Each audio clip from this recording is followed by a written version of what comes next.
एक गांव में जातिवाद का भयंकर प्रभाव था। गांव के लोग जाति के आधार पर एक दूसरे से भेदभाव करते थे।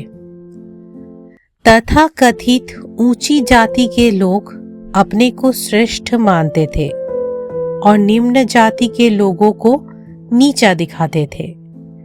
उसी गांव में मोहन नाम का एक लड़का था जो निम्न जाति से था। वे बेहद बुद्धिमान और परिश्रम था, परंतु जाति के कारण उसे पढ़ने और समाज में मान सम्मान प्राप्त करने का अवसर नहीं मिलता था। मोहन के परिवार को भी समाज में निम्न दृष्टि से देखा जाता था। उसे बचपन से ही लोगों को ताने सुनने पड़े थे। तू तो निम्न जाति का है, तू क्या बड़ा करेगा।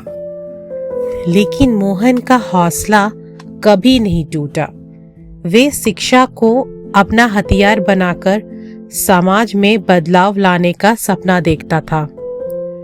वहीं दूसरी ओर गांव के मुखिया का बेटा राजेश, जो ऊंची जाति से था, उसे जाति के कारण हर अवसर पर तरजीह मिलती थी। परंतु राजेश मेहनत और शिक्षा की महत्व को नहीं समझता था। वे अपने जातिगत विशेषाधिकारी पर गर्व करता था और निम्न जाति के लोगों को नीचा दिखाता था।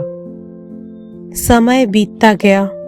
मोहन ने कड़ी मेहनत से उच्च शिक्षा प्राप्त की और एक प्रतिष्ठित अधिकारी बन गया। जब वे गांव लौटा तो पूरे गांव में उसके आगमन की चर्चा थी। लोग आश्चर्यचकित थे कि एक निम्न जाति का लड़का इतना बड़ा अधिकारी कैसे बन गया।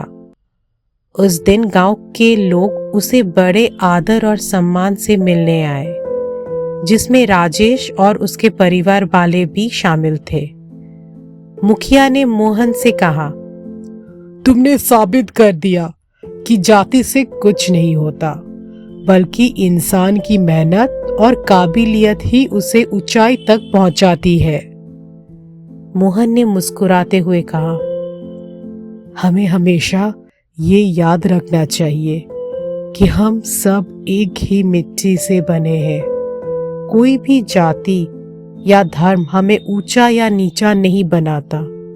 हमारा आचरण, कर्म और शिक्षा ही हमें सच्ची पहचान देते हैं।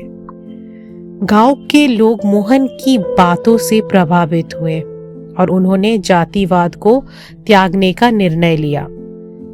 उस दिन से रामपुर में जाति के आधार पर भेदभाव खत्म हो गया। लोग एक दूसरे को इंसान के रूप में देखने लगे, ना कि उनकी जाति के आधार पर। तो इस कहानी से हमें क्या शिक्षा मिलती है दोस्तों? जातिवाद एक अंधविश्वास है जो समाज को बांटता है।